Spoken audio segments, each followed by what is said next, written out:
Mamma babus रेसिपीमध्ये आपलं मनापासून स्वागत आहे। आज आपण बेसन पिठाचे मोदक बनवणार आहोत। हे मोदक बनवायला खूप सोपे तर आहेत, पण झटपट सुद्धा बनून तयार होतात आणि याची टेस्ट सुद्धा अगदी अप्रतिम आहे। तुम्ही हे मोदक कधी ट्राय केले नसतील तर एकदा या पद्धतीने नक्की ट्राय करा।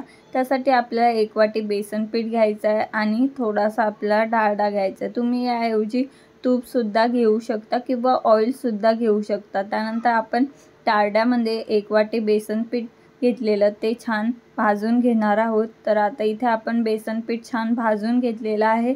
अगदी त्याचा कलर चेंज होईपर्यंत आपल्याला ते अशा पद्धतीने भाजून घ्यायचं। तर तुम्ही बघू शकता हे छान भाजून तयार झालं की ते आपल्याला एका डिशमध्ये काढून घ्यायचं। त्यानंतर आपल्याला इथे अर्धी वाटी मिल्क पावडर घ्यायची आहे। तुम्ही याऐवजी दुधाचा सुद्धा वापर करू शकता। हे ऑप्शनल आहे, पण हे अवश्य घाला, कारण मिल्क पावडरमुळे छान टेक्स्चर सुद्धा येतं आणि छान टेस्ट सुद्धा येते। अगदी मिठाईसारखे हे मोदक लागतात।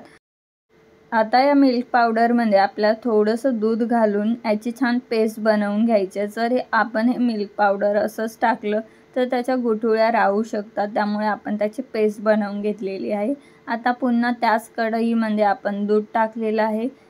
त्यानंतर त्यामध्ये आपण साखर घालणार आहोत। चवीनुसार जितकं गोड हवं असेल त्यानुसार आपण साखर ॲड करून घेणार आहोत। छान साखर डिझॉल्व झाली की त्यामध्ये आपण मिल्क पावडरची पेस्ट घालणार आहोत आणि पुन्हा एकदा छान स्टर करून मिक्स करून घेणार आहोत। छान उकळी आली की त्यामध्ये आपल्याला बेसन पिठाचं मिक्सचर घालायचं आहे, जे आपण स्टार्टिंगला भाजून घेतलं होतं ते, आणि कंटिन्युअसली आपल्याला याला मिक्स करत राहायचं आहे। तर अशा पद्धतीने 1-2 मिनिटातच ते छान घट्ट होईल। अशा पद्धतीने मिश्रण तयार झालं की 1-2 मिनिटे आपल्याला ते छान मिक्स करून घ्यायचं आहे, छान भाजून घ्यायचं आहे आणि त्यानंतर गॅसची फ्लेम आपल्याला बंद करायची आहे। आता हे मिश्रण आपण थंड होण्यासाठी ठेवून देणार आहोत। तर मिश्रण थंड झालं की आपण त्याचे मोदक बनवायला सुरुवात करणार आहोत। तर इथे आपण काही ड्रायफ्रूट्स घेतलेले आहे। तुम्ही तुमच्या आवडीनुसार हवे ते ड्रायफ्रूट्स घेऊ शकता। ते आपल्याला या मोदकाच्या साच्यामध्ये अशा पद्धतीने घालायचे आहेत। आता आपण हे मोदकाचा साचा बंद करून घेणार आहोत आणि त्यामध्ये आपलं जे स्टफिंग आहे, मिश्रण आहे, ते अशा पद्धतीने फिल करून घेणार आहोत। अशा पद्धतीने आपल्याला छान दाबून हे मिश्रण भरायचं आहे। आता आपण मोदक बनवून घेऊया। तुम्ही हवं असल्यास आतमध्ये कॅव्हिटी बनवून त्यामध्ये सुद्धा ड्रायफ्रूट्स घालू शकता। तुम्ही त्या पद्धतीने मोदक नक्की ट्राय करून बघा।